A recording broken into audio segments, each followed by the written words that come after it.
What's going on, guys? It's Jeff for Mad Hatter's Reef, and today the orange skunk clownfish are getting introduced into the 220-gallon aquarium.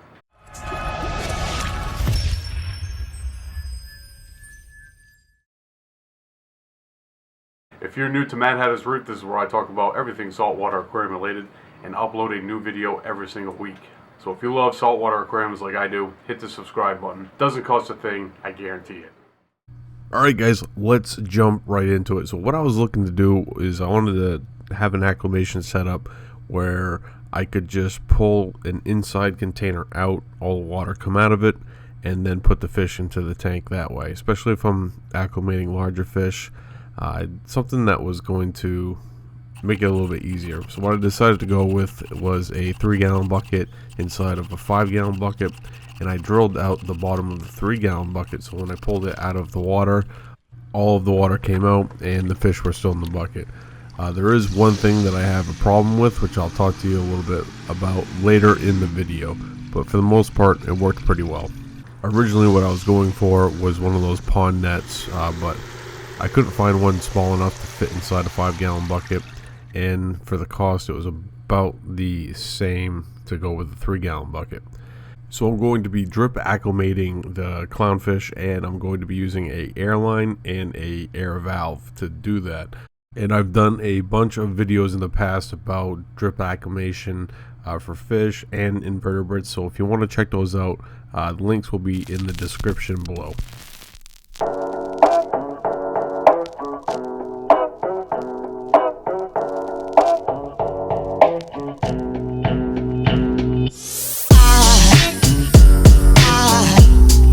Aside from my soul,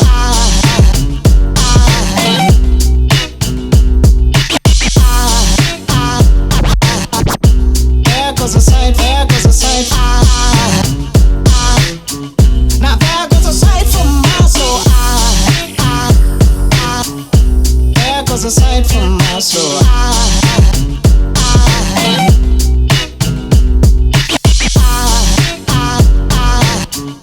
there goes a sight, there goes a sight,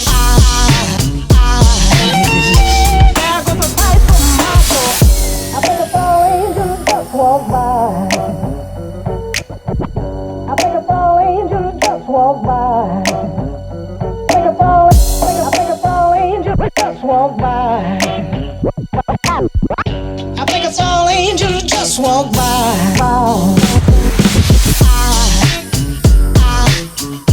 There goes a sight from my soul.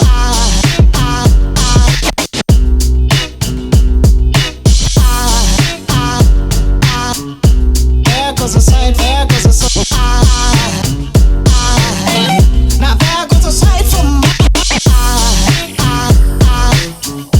there goes a sight.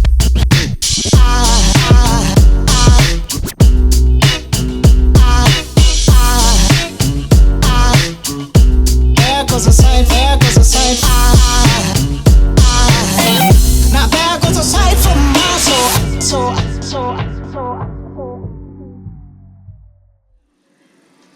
So I typically will acclimate fish for around 3 hours minimum. If I can do more, I definitely will.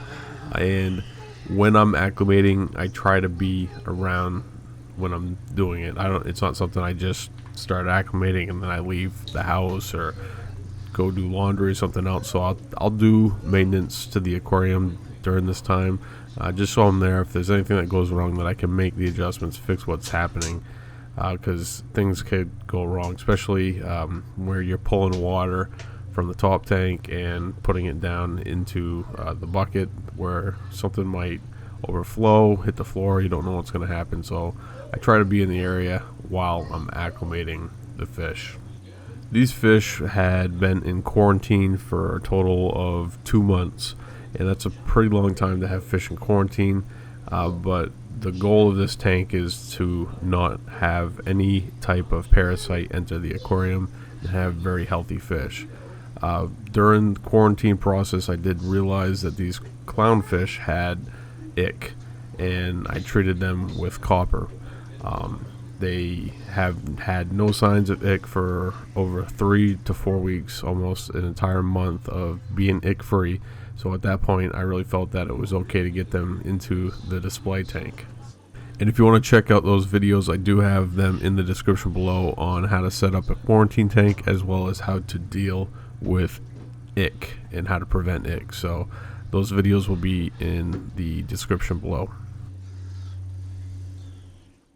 Once the fish were acclimated, they were ready to be added to the display tank. And I pulled out the 3-gallon bucket, it drained out all the water, and then I placed the fish into the display tank. They split up for a little bit. It took them a little while for them to kind of reunite and find each other, but they're doing very well, and they're very happy in their new, very large tank. So at this point, the quarantine tank is open, space is available, but I have some different projects coming up, and it's going to involve me building a completely new quarantine tank system so I can quarantine multiple fish at the same time. So those videos are going to be coming here pretty soon. So definitely make sure you guys subscribe if you're interested in checking that stuff out.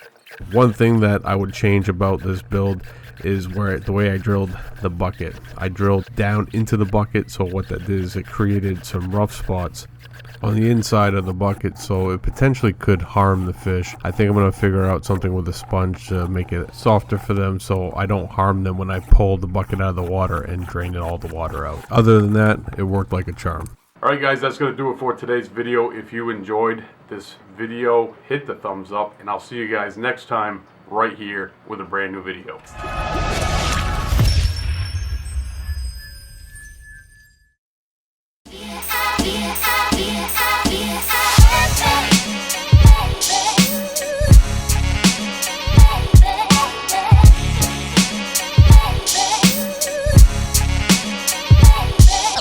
Okay.